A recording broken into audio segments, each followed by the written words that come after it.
Shalom. Selamat siang semuanya. Saya percaya kita diberkati Tuhan. Amin.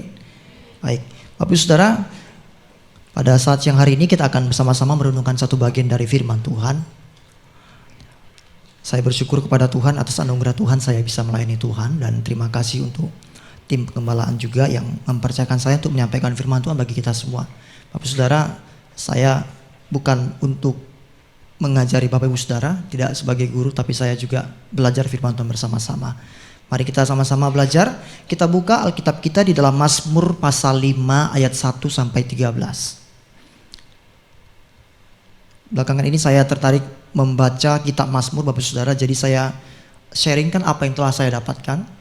Beberapa hari lalu di Morning Worship saya juga menyampaikan firman Tuhan dalam Mazmur pasal 3. Siang ini kita akan belajar Mazmur pasal 5 ayat 1 sampai ayat 13. Yang sudah dapat katakan amin. Yang belum dapat katakan haleluya. Oke, sudah dapat semua? Sudah amin semua? Baik Bapak Saudara, saya akan baca bagi kita semua. Bapak Ibu bisa perhatikan Alkitab atau layar di depan untuk mengikuti pembacaan yang saya baca. Lembaga Alkitab Indonesia memberikan perikop doa pada pagi hari untuk pemimpin biduan dengan permainan suling Mazmur Daud. Berilah telinga kepada perkataanku, ya Tuhan, indahkanlah keluh kesahku. Perhatikanlah teriakku minta tolong ya Rajaku dan Allahku, sebab kepadamulah aku berdoa. Tuhan, pada waktu pagi Engkau mendengar seruanku. Pada waktu pagi aku mengatur persembahan bagimu dan aku menunggu-nunggu. Sebab Engkau bukanlah Allah yang berkenan kepada kefasikan. Orang jahat tak akan menumpang padamu. Pembual tidak akan tahan di depan matamu. Engkau membenci semua orang yang melakukan kejahatan. Engkau membinasakan orang-orang yang berkata bohong. Tuhan jijik melihat penumpah darah dan penipu. Tetapi aku berkat kasih setiamu yang besar, aku akan masuk ke dalam rumahmu, sujud menyembah ke arah baitmu yang kudus dengan takut akan Engkau. Tuhan, tuntunlah aku dalam keadilanmu karena seteruku, ratakanlah jalanmu di depanku. Sebab perkataan mereka tidak ada yang jujur, batin mereka penuh kebusukan, kerongkongan mereka seperti kubur ternganga, lidah mereka merayu-rayu. Biarlah mereka menanggung kesalahan mereka ya Allah. Biarlah mereka jatuh karena rancangannya sendiri. Buanglah mereka karena banyaknya pelanggaran mereka, sebab mereka memberontak terhadap Engkau. Tetapi semua orang yang berlindung padamu akan bersuka cita. Mereka akan bersorak-sorai selama-lamanya, karena Engkau menaungi mereka, dan karena Engkau akan bersukaria orang-orang yang mengasihi namamu. Ayat 13 kita baca bersama-sama. 3, 2, 1. Sebab Engkaulah yang memberkati orang benar, ya Tuhan, Engkau memagari dia seperti perisai. Tuhan Yesus pernah berkata, yang diberkati adalah kita yang mendengarkan firman Tuhan, kita pelihara dalam hati dan kita lakukan dalam hidup kita. Bapak Ibu Saudara, Mazmur itu adalah salah satu kitab puisi yang dituliskan, yang ada di dalam Alkitab kita, diakui sebagai kanon, yaitu firman Tuhan. Di dalam budaya orang Yahudi Bapak Saudara, Mazmur itu dinyanyikan ketika mereka itu akan masuk ke dalam bait suci. Ketika mereka merayakan panen pun mereka menyanyikan Mazmur. Ketika mereka mempersembahkan korban, mereka pun menyanyikan Mazmur. Jadi Mazmur ini Bapak Saudara, hampir dalam segala aspek hidup orang Israel mereka selalu nyanyikan. Dan kalau kita selidiki Mazmur Bapak Saudara, memang dikatakan bahwa yang menulis Mazmur adalah Daud, karena memang Daud paling banyak menulis Mazmur. Tapi ada penulis-penulis lain seperti Salomo, Asaf, Bani Korah dan lain-lain Bapak Saudara, ada yang menulis Mazmur meskipun jumlahnya tidak banyak. Nah, Bapak Saudara, Mazmur itu, Mazmur pasal 5 yang kita baca ini adalah bagian dari Mazmur keluhan. Jadi Mazmur itu dibagi-bagi, ada Mazmur keluhan, ada Mazmur kepercayaan, ada Mazmur pengharapan. Ini Mazmur keluhan. Kenapa? Kalau kita baca, itu Daud Bapak Saudara, itu mengeluh. Dia bilang, Tuhan, biarlah orang jahat itu menanggung apa yang mereka lakukan. Tapi aku Tuhan, orang yang benar ini, Tuhan akan memberkati aku. Dia minta supaya orang yang jahat kepada dia, mungkin orang-orang yang membenci Daud Bapak Saudara, itu mendapatkan balasan. Jadi dia mengeluh kepada Tuhan. Tuhan, biarlah mereka mendapatkan hukuman Tuhan. Nah Bapak Saudara, dan kalau kita baca Mazmur dalam pasal 5 tadi ayat 1 dikatakan demikian, untuk pemimpin biduan dengan apa? Permainan suling. Jadi Mazmur kalau kita baca itu di dalam ayat-ayat awalnya itu pasti dikasih petunjuk bagi pemimpinnya, mainnya pakai suling atau pakai kecapi. Kalau pasal 4, kita baca pasal 4 ayat 1-nya dikatakan untuk pemimpin biduan dengan permainan apa? Kecapi. Jadi dalam Mazmur, Bapak Saudara, kalau orang Israel ingin nyanyikan Mazmur itu harus ikut petunjuknya karena sudah dituliskan, pakai suling kah, pakai kecapi kah. Jadi pemimpinnya harus pakai itu. Nah, Bapak Saudara, dari Mazmur Daud ini ketika saya baca, saya renungkan baik-baik, saya mendapatkan sesuatu hal yang luar biasa yang Tuhan nyatakan bagi kita semuanya. Bahwa apa, Bapak Saudara? Bahwa kalau kita baca Mazmur ini, Bapak Saudara, ayat 5 sampai ayat 13 itu dibagi menjadi 4 paragraf, Bapak Saudara. 4 paragraf. Ingat, puisi itu setiap paragraf itu ada maknanya, Bapak Saudara. Jadi kalau kita ingin belajar kitab Mazmur, itu kita harus lihat per paragraf itu, karena itu masing-masing namanya puisi. Paragraf 1, paragraf 2 itu apa intinya, apa yang dikatakan oleh Tuhan melalui ayat itu. Saya mendapatkan 4 hal, Bapak Saudara. Jadi seperti sebuah pantun gitu ya. Bersaja ABAB ini pun seperti itu, Bapak Saudara, ABAB. Saya akan membagikan bagi kita semua. Kita mungkin pernah merasa jengkel dengan orang lain. Siapa sih yang tidak pernah merasa jengkel dengan orang lain? Kita mungkin pernah merasa jengkel dengan orang lain, Bapak Saudara. Kenapa? Mungkin ada orang yang tidak suka dengan kita. Mungkin ada orang yang sudah berbuat jahat dengan kita. Kita merasa, Tuhan, aku gak mau ketemu dia. Di gereja pun aku gak mau. Kalau dia ibadah 1, saya ibadah 2. Gitu ya, pokoknya jangan ketemu dia. Kita pernah merasa seperti, Bapak Saudara. Mungkin kita bilang, aku gak mau ingat wajahnya pokoknya. Tapi semakin kita tidak berusaha untuk melupakan orang, mungkin dia selalu muncul dalam pikiran kita gitu ya. Bapak Saudara, Daud pun mengalami hal yang sama. Paling gak enak dalam diri Daud yang dirasakan waktu itu, Bapak Saudara. Dia mengingat wajah musuhnya itu pada waktu pagi. Bapak Saudara pernah gak waktu bangun tidur teringat wajah orang yang membenci, Bapak Saudara? Teringat dengan orang yang Bapak Saudara jengkel dengan dia mungkin. Atau marah dengan dia. Pernah? Bangun pagi-pagi, biasanya kalau kita bangun pagi teringat dengan orang yang buat kita jengkel, semua orang yang sekitar kita pasti kena dampaknya. Kita marahin lah, gak ada alasan kita marah kan. Istri kita gak salah kita marahin, anak kita gak salah kita marahin. Kenapa? Karena orang tadi lewat. Nah, Daud, Bapak Saudara, mengalaminya. Tapi ada kunci Daud, dikatakan di dalam ayat yang terakhir, dia bilang gini, sebab engkaulah yang memberkati orang benar, ya Tuhan, engkau memagari dia dengan anugerahmu seperti perisai. Daud boleh aja ingat orang-orang yang memusuhi dia, anaknya Absalom, keturunan Saul memusuhi dia. Karena apa? Keturunan Saul menganggap dia ini merebut tahta Saul. Padahal Daud dipilih oleh Tuhan. Daud bukan merebut tahta Saul, tapi dia dipilih Tuhan, Bapak Saudara. Tapi keturunan Saul menganggap Daudlah yang menjatuhkan Saul. Jadi mereka benci sekali kepada Daud dan ingin membunuh Daud.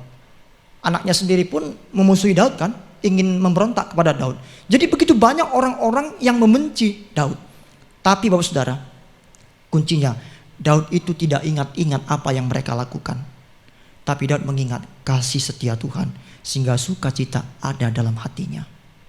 Ketika kita mungkin teringat kepada perlakuan buruk yang orang lakukan bagi kita, fitnahan oleh orang dalam hidup kita, kalau kita ingat itu terus, Bapak Saudara, duka cita yang menghampiri kita, sukacita akan hilang, damai sejahtera tidak ada lagi. Tapi kalau kita mau mengesampingkan itu, kita ingat kasih setia Tuhan tidak pernah habis. Saya percaya sukacita yang ada dalam hidup kita, meskipun sebesar apapun masalah yang kita alami. Amin, Bapak Saudara. Ini yang akan kita renungkan bersama-sama pada pagi hari ini. Saya berikan judul renungan kita, Tuhan itu adil. Salam kiri kanan, katakan Tuhan itu adil. Oke. Nah, Bapak Saudara, di dalam Mazmur 11 ayat 7 dikatakan demikian. Daud berkata demikian, Mazmur 11 ayat 7. Sebab Tuhan adalah adil dan ia mengasihi keadilan. Orang yang tulus akan apa? Memandang wajahnya. Mazmur 11 ayat 7. Tuhan itu adil, kata firman Tuhan, dan Tuhan mengasihi keadilan. Orang yang tulus akan memandang wajahnya. Kalau kita bandingkan dalam ucapan bahagia, ada Tuhan berkata, berbahagialah orang yang miskin karena mereka yang punya kerajaan surga. Berbahagialah orang yang murah hatinya karena mereka akan beroleh kemurahan. Bapak Saudara, kalau kita murah hati itu kepada siapa? Orang atau kepada Tuhan? Kepada siapa? Kalau Tuhan katakan berbahagialah orang yang murah hatinya, berarti kita murah hati kepada sesama kan?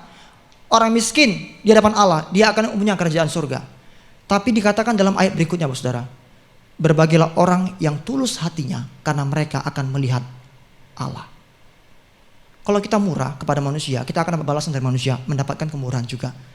Tapi kalau kita tulus, Bapak Saudara, kepada Tuhan, hanya orang tulus, kata firman Tuhan, yang bisa melihat Tuhan. Sama ketika kita ibadah kepada Tuhan, doa puasa, beribadah, Kalau kita sungguh-sungguh tulus Bapak Saudara, di ibadah yang kita lihat hanya Tuhan. Bukan lagi masalah kita, bukan lagi orang lain. Tapi banyak kali orang datang ke gereja, pulang dia itu makin parah hidupnya. Kenapa? Di gereja dia tidak ketemu dengan Tuhan. Hatinya tidak tulus ibadah. Itu sebabnya Bapak Saudara, sebelum kita ibadah, berkata, Tuhan aku mau ibadah. Aku siapkan hatiku sungguh-sungguh mau berjumpa dengan Engkau. Ibadah jangan sembarang ibadah Bapak Saudara, hanya datang, dengar lagu, kita dengar firman Tuhan, selesai. Ibadah itu butuh kesiapan hati kita. Apakah kita tulus? Karena hanya orang yang tulus yang bisa berjumpa dengan Tuhan. Nah Bapak Saudara, jadi Tuhan itu adil. Nah Daud ini banyak sekali musuh yang ada di sekeliling Daud. Dikatakan siapa? Pembual. Ayat 6, pembual. Lalu apa lagi? Ayat 6 bagian B, orang yang melakukan kejahatan. Ayat 7, orang yang bohong. Baru penumpah darah, penipu. Bapak Saudara, ada banyak orang-orang tadi yang pembual, pelaku kejahatan, pembohong, penumpah darah, penipu. Yang Daud katakan di dalam Mazmur pasal 5 ini. Mereka adalah semuanya pelaku-pelaku kejahatan. Mereka semua adalah orang-orang yang membenci Daud.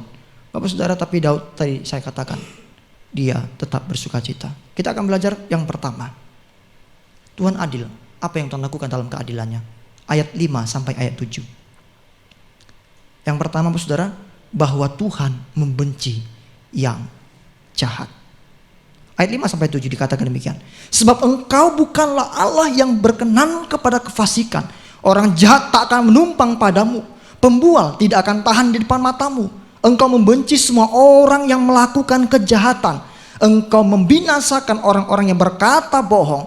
Tuhan jijik melihat penumpah darah dan penipu. Daud mengenal Tuhan dengan benar. Meskipun dia punya banyak masalah musuh Bapak Saudara, pengenalan Daud akan Tuhan tidak pernah ternodai. Dia tetap tahu siapa Tuhan, bahwa Tuhan itu membenci yang jahat. Di dalam Mazmur 97 ayat 10 bagian A dikatakan, hai orang-orang yang mengasihi Tuhan, bencilah kejahatan. Kenapa? Karena Tuhan benci kejahatan. Jadi kita yang mengasihi Tuhan harus membenci kejahatan. Bapak Saudara, ciri-ciri orang yang takut Tuhan itu adalah satu, membenci kejahatan. Jangan bilang kita ini orang yang takut Tuhan kalau kita masih mencintai kejahatan. Kejahatan tidak hanya berbicara tentang dosa-dosa yang besar, perzinahan, dosa-dosa yang lain, korupsi dan sebagainya. Kejahatan, ketika kita iri kepada orang itu pun jahat. Kita berbohong kepada orang itu pun jahat. Kita berniat jahat kepada orang, belum kita lakukan, itu pun jahat di mata Tuhan. Itu yang harus kita benci, yang harus kita hindari, kita jauhkan dari hidup kita. Karena apa? Di dalam Amsal 28 ayat 13 dikatakan, takut akan Tuhan ialah membenci kejahatan. Aku benci kepada kesombongan, kecongkakan, tingkah laku yang jahat, mulut penuh tipu muslihat. Jadi kesombongan itu adalah kejahatan di mata Tuhan Bapak Saudara. Ingat Lucifer jatuh karena apa? Sombong. Lucifer pun kerjaan dia apa? Satu, membuat orang sombong. Makanya di dunia ini Bapak Saudara tidak ada satu orang pun yang tidak bisa sombong. Semua orang bisa sombong. Mau dia punya harta banyak, tidak punya harta sekalipun bisa karena itu pekerjaan iblis. Sombong Bapak Saudara. Siapa yang tidak bisa sombong di sini? Semuanya pasti bisa sombong. Tapi orang-orang yang kenal Tuhan, dia akan mengalahkan kesombongan, kecongkakan itu dengan kerendahan hatinya. Bapak Saudara, itu adalah kejahatan di mata Tuhan. Orang sekarang kita sangat heran ya. Kadang-kadang kalau orang contoh ya, orang mungkin kaya, punya harta banyak, kalau sombong orang masih maklum ya, walaupun Tuhan tidak suka. Itu tidak dibenarkan. Tapi orang mungkin agak maklum gitu ya. Ya dia kaya, udah terserah, biar aja dia sombong, terserah dia. Tapi kalau orang tidak punya apa-apa gitu ya, butuh bantuan orang lain dan sebagainya, banyak sekali orang seperti itu sekarang yang sombong. Orang yang lebih kaya, lebih punya kemampuan, itu justru yang lebih rendah hati. Kan miris Bapak Saudara, terbalik sekarang gitu ya. Bapak Saudara, tetapi yang Tuhan ajarkan bagi kita semua, mau kita kaya, Tuhan percayakan kita berkat yang melimpah. Tuhan percayakan kita berkat yang secukupnya bagi kita. Itu pun tidak boleh membuat kita menjadi apa? Sombong. Karena itu adalah kejahatan di mata Tuhan. Dan Yohanes 3 ayat 20 jelas berkata demikian. Yohanes 3 ayat 20. Tuhan Yesus berkata apa kepada Nikodemus? Orang yang berbuat jahat itu berarti dia membenci terang. Dikatakan, sebab barang siapa berbuat jahat membenci apa? Terang dan tidak datang kepada, supaya apa? Perbuatan yang jahat itu tidak. Kalau orang jahat Bapak Saudara, artinya orang ini jahat, dia itu tidak mungkin datang kepada terang, kata firman Tuhan. Artinya apa? Kalau dia datang, kejahatan dia akan nampak. Sekarang pertanyaannya, terang itu apa? Buka ayat 19 sebelumnya. Pasal 3 ayat 19. Yohanes pasal 3 ayat 19. Bisa tolong ditampilkan? Apa terang itu maksudnya? Oke. Dan inilah hukuman itu, terang telah datang ke dalam apa? Dunia, tapi manusia lebih menyukai kegelapan daripada sebab perbuatan-perbuatan mereka. Pertanyaan saya, terang itu apa maksudnya Bapak Saudara? Yesus kan? Terang telah datang ke dalam dunia. Yesus itu sudah datang ke dunia. Jadi orang yang melakukan kejahatan itu membenci terang, artinya membenci Yesus. Karena orang yang mengasihi Tuhan Yesus tidak mungkin mencintai kejahatan. Bapak Saudara, makanya kita jangan merasa kita ini terlalu sombong gitu ya. Aku ini sudah orang Kristen kok, aku ini sudah melayani kok. Tapi hati kita ini masih penuh dengan kejahatan. Percayalah, ketika hati kita dikuasai yang jahat, kita belum pernah datang kepada terang itu. Karena kalau terang itu sudah datang kepada kita, bukan karena perasaan kita aja Bapak Saudara. Banyak orang merasa gitu.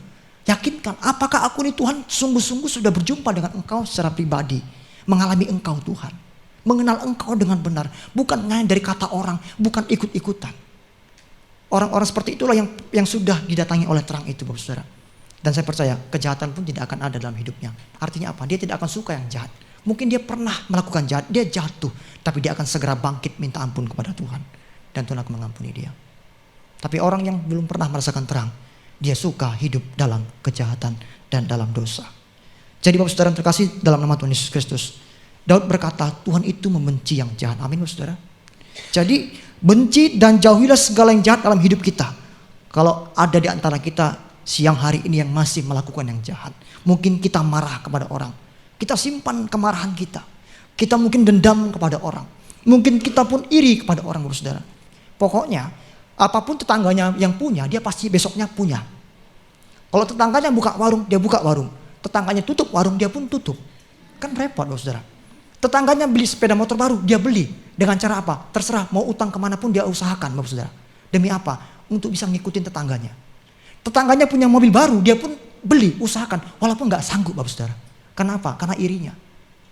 Repot. Tapi kalau tetangganya baik, dia gak pernah baik. Nah itu repotnya. Kalau namanya iri kan, orang baik kan dia harus lebih baik lagi gitu kan. Dia enggak. Pokoknya masalah materi aja. Kalau orang punya apa, dia akan usahakan.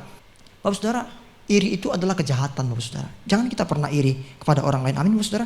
Karena Tuhan itu sudah menetapkan kita masing-masing bagian kita kok. Tuhan tahu si A dikasih sekian, si B dikasih sekian. Tuhan sudah tahu. Jangan pernah iri dengan punya orang lain. Lalu apa? Suka berbohong, penipu. Suka berbohong itu dalam perkataan, penipu itu dalam tindakan. Jadi suka berbohong. Saya kira ini orang sering bilang bohong putih, nggak ada Bapak Saudara, semua bohong itu jahat. Mau dia warna putih kah, mau dia warna orange, merah, pink sekalipun agak imut-imut tetap dosa di mata Tuhan. Mau kita bilang warna apapun dia. Jadi Bapak Saudara, mari kita belajar untuk hidup membenci kejahatan dan melakukan yang baik karena Tuhan benci kepada yang jahat. Yang kedua apa yang Daud ajarkan kepada kita semua? Dalam ayat 8 sampai 9. Tetapi aku, kata Daud, berkat kasih setiamu yang besar, aku akan masuk ke dalam rumahmu, sujud menyembah ke arah baitmu yang kudus dengan takut akan engkau. Tuhan, tuntunlah aku dalam keadilanmu karena seteruku, ratakanlah jalanmu di depanku. Yang kedua adalah Tuhan mengasihi yang benar. Tuhan mencintai yang benar. Tadi Tuhan membenci yang jahat, yang kedua Tuhan mencintai atau mengasihi yang benar. Daud pun meyakini dan mengimani bahwa Tuhan itu mencintai yang benar. Dalam Mazmur 97 ayat 10 bagian B tadi yang kita baca bagian A, sekarang bagian B-nya. Mazmur 97 ayat 10 bagian B. Dikatakan, Dia yang memelihara nyawa orang-orang yang dikasihinya akan melepaskan mereka dari tangan orang-orang fasik. Tuhan itu Bapak Saudara mengasihi orang-orang yang benar. Amin Bapak Saudara. Dia akan melepaskan kita dari tangan-tangan orang fasik. Makanya dikatakan dalam Mazmur bagian lain pasal 34 dikatakan ayat 20 sampai 21 dan 22 dikatakan demikian, kemalangan orang benar itu banyak tetapi Tuhan melepaskan mereka dari semuanya itu. Ayat berikutnya berkata, kemalangan akan menghancurkan orang fasik. Bapak Saudara, jadi kita harus percaya Tuhan itu mengasihi kita orang benar. Tetap lakukan yang benar. Mungkin kita merasa Tuhan kenapa kau tidak adil? Aku hidup dalam kebenaran. Mereka itu pelaku kejahatan. Hidup mereka lebih mujur daripada aku Tuhan. Kenapa? Kita tidak tahu Bapak Saudara. Di dalam Pengkhotbah pasal 7 kalau kita baca nanti Bapak Saudara, dikatakan pada waktunya Tuhan akan mengadili setiap orang. Yang berbuat jahat akan mendapatkan yang jahat. Orang yang setia dengan kebaikan dan iman kepada Tuhan, dia akan mendapatkan berkat dan kemurahan daripada Tuhan. Jadi Bapak Saudara, orang yang melakukan kebenaran berarti mengasihi terang. Kita kembali dalam Yohanes pasal 3 ayat 21. Jadi orang yang melakukan kebenaran itu berarti dia mengasihi terang, yaitu mengasihi Tuhan Yesus. Yohanes 3 ayat 21, kita kembali. Yohanes 3 ayat 21 dikatakan demikian. Tetapi, ini kelanjutan ayat tadi, barang siapa melakukan yang benar, ia datang kepada terang supaya menjadi nyata bahwa perbuatan-perbuatannya dilakukan dalam Allah. Jadi orang yang mengasihi kebenaran, melakukan kebenaran Bapak Saudara, adalah orang yang hidup dalam terang. Supaya apa? Dunia menyaksikan bahwa hidup mereka ini adalah Tuhan yang berkarya dalam hidup mereka, sehingga banyak orang percaya Allah ada dan mengakui Yesus adalah Tuhan. Jadi Bapak Saudara terkasih dalam Tuhan Yesus Kristus, mari kita harus paham bahwa orang yang melakukan kebenaran, kalau kita hidup dalam kebenaran, berarti kita mengasihi pribadi Yesus karena dia mencintai yang benar. Di dalam Mika 6 ayat 8, hai manusia, Mika 6 ayat 8, hai manusia, telah diberitahukan kepadamu apa yang baik dan apakah yang dituntut Tuhan daripadamu selain apa? Berlaku adil, mencintai kesetiaan, hidup dengan rendah hati di hadapan Allahmu. Tuhan itu meminta kita untuk mencintai segala yang baik di mata Tuhan. Jadi kalau kita melakukan yang baik, yang benar Bapak Saudara, berarti kita sedang menggenapi keinginan Tuhan. Kita sedang memenuhi keinginan Tuhan. Karena Tuhan itu ingin sekali kita itu berbuat baik. Jadi kalau kita berbuat baik, berarti kita memberikan sesuatu kepada Tuhan. Kita memenuhi keinginan Tuhan. Betapa bahagianya kita ketika kita umat Tuhan itu memenuhi apa yang menjadi kerinduan Tuhan. Jadi Tuhan tidak seperti gayung bersambut Bapak Saudara. Kita melakukan firman Tuhan, berarti kita memenuhi keinginan hati Tuhan. Dan Tuhan akan disenangkan ketika kita melakukannya. Bapak Saudara yang terkasih dalam nama Tuhan Yesus Kristus, makanya mari kita cintai dan lakukanlah yang baik, yang benar dalam hidup kita. Kalau kita sudah hidup dalam kebenaran hingga saat ini, tetaplah setia melakukannya sampai akhir hidup kita. Minta Roh Kudus yang pimpin kita. Karena selagi kita hidup dalam daging, godaan itu tetap ada Bapak Saudara. Selagi kita masih hidup dalam tubuh yang fana ini, godaan itu tetap ada. Iblis selalu menggoda kita dengan berbagai cara. Dia selalu cari kesempatan yang baik, kapan bisa menjatuhkan kita. Ketika kita lengah, dia akan ambil kita.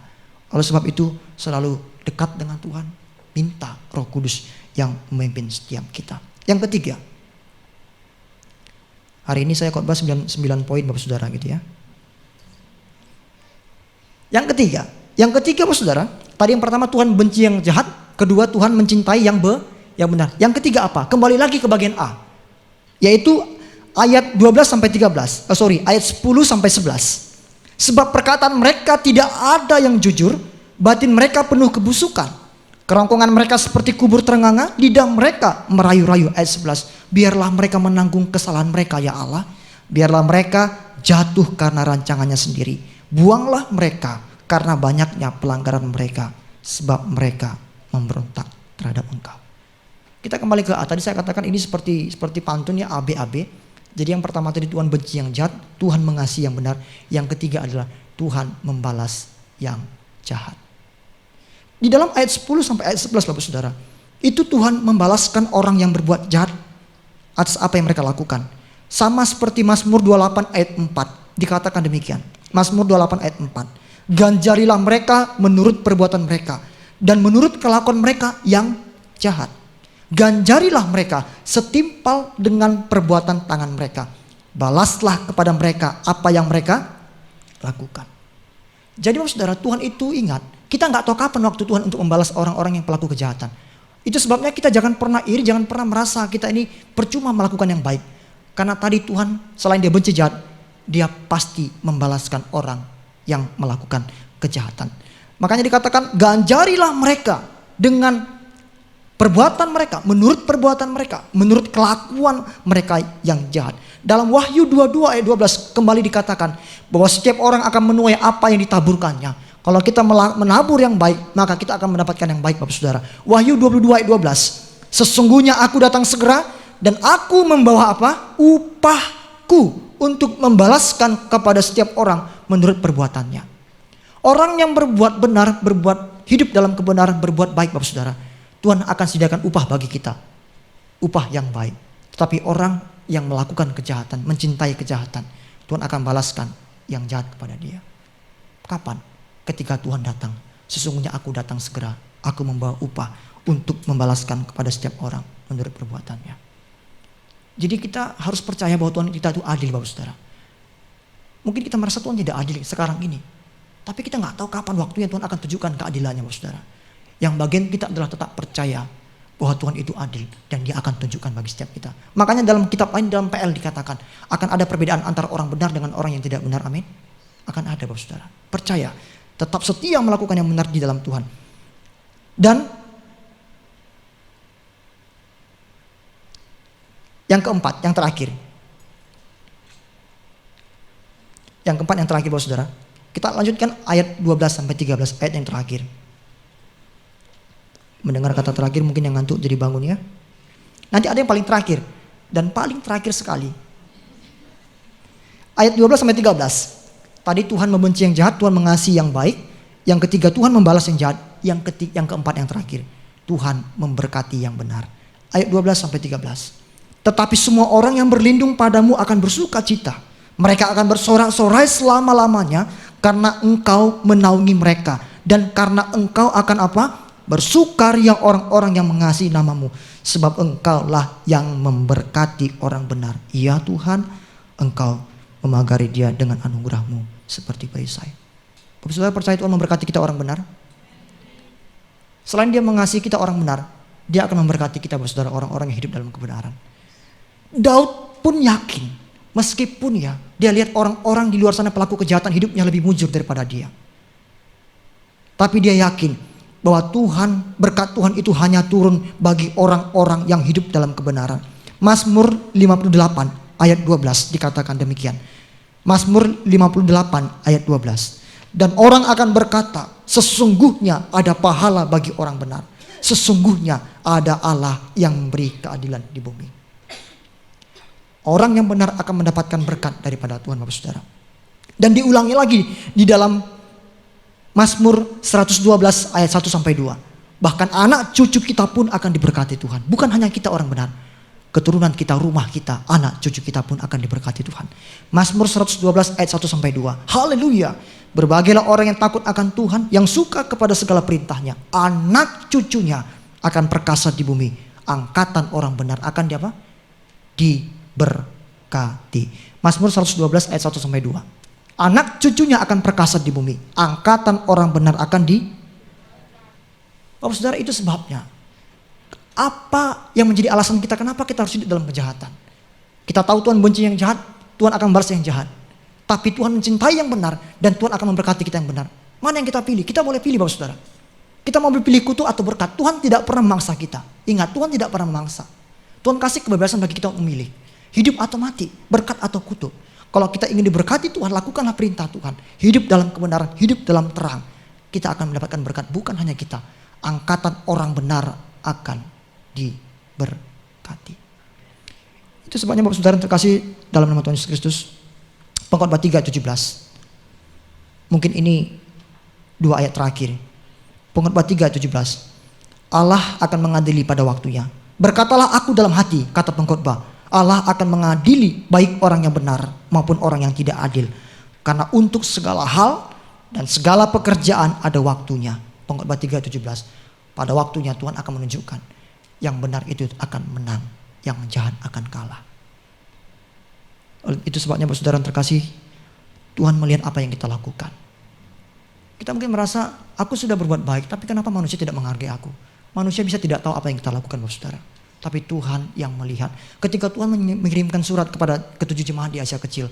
Dari Wahyu pasal 2 sampai pasal 3. Di Sardis, Pergamus, Philadelphia, Efesus, Sardis. 7 jemaat Bapak Saudara. Tuhan mengawali firman yang berkata demikian. Aku tahu segala pekerjaanmu. Aku tahu jerih lelahmu. Aku tahu artinya apa. Tuhan itu melihat gerejanya. Apa yang kita lakukan. Kalau kita hidup selama di dalam kebenaran. Tuhan itu lihat Bapak Saudara. Dan pada waktunya Tuhan akan berkati kita. Jadi jangan pernah lelah berbuat yang baik, yang benar. Jangan pernah merasa kita, Tuhan aku percuma melakukan yang baik. Tidak. Tuhan akan memberkati kita. Karena dia tahu, aku tahu segala pekerjaan, kata firman Tuhan. Coba buka Wahyu pasal 2. Kita buka ayat yang lain lagi, saudara. Wahyu pasal 2. Kita bisa bandingkan bersama-sama. Wahyu pasal 2, ketika kita baca itu kepada jemaat di Efesus. Ayat 2, Wahyu 2 ayat 2. Wahyu 2 ayat 2 dikatakan apa? Aku tahu segala. Ayat 9, kepada jemaat di Smyrna. Aku tahu apa? Ayat 9, kesusahanmu. Ayat 13, aku tahu di mana engkau diam. Ayat 19, kepada Tiatira, aku tahu segala. Pasal 3 pun di Sardis dibilang demikian. Ayat 2, ayat 1. Bapak saudara, jadi Tuhan itu melihat, tahu apa yang kita lakukan gereja Tuhan. Mari jangan irit terhadap kemujaran orang fasik saat ini. Sebab percayalah Tuhan itu adil, dia pasti memberkati kita, orang-orang yang hidup dalam kebenaran. Mintalah Roh Kudus yang memimpin kita untuk hidup dalam kebenaran. Amin firman Tuhan. Tuhan Yesus memberkati kita semuanya.